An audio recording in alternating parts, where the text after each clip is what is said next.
সমাজে বিত্তবান মানুষের অভাব নেই, কিন্তু বিপদে আপদে সাধারণ মানুষের পাশে দাঁড়ানোর মতো বড় হৃদয়ের মানুষের বড্ড অভাব।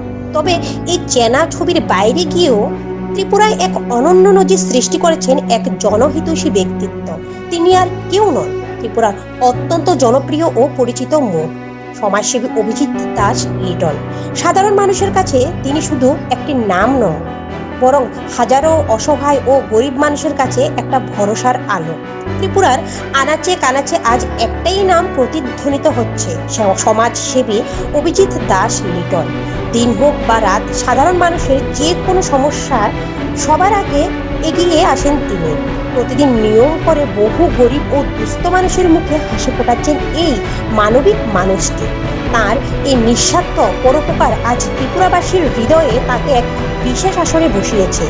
ভক্তি আর মানব সেবা, এই দুইয়ের মেলবন্ধন দেখা যায় তার দৈনন্দিন জীবনে। প্রায়শই তিনি ছুটে আসেন উদয়পুরের পবিত্র মাতা ত্রিপুরা সুন্দরী মন্দিরে।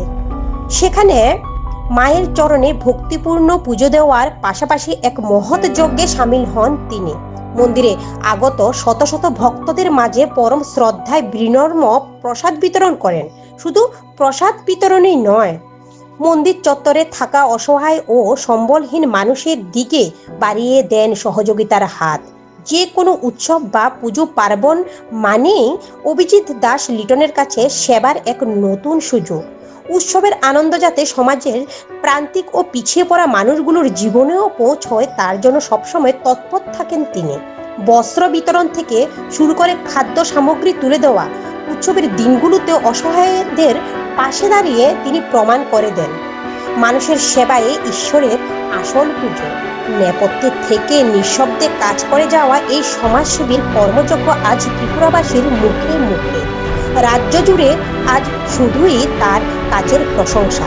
সাধারণ মানুষ মনে করেন বর্তমান সময়ে দাঁড়িয়ে অভিজিৎ দাস লিটনের মতো ব্যক্তিত্বরা সমাজের একটি স্তম্ভ, যারা নিঃস্বার্থভাবে মানব কল্যাণে নিজেদের নিয়োজিত করেছেন।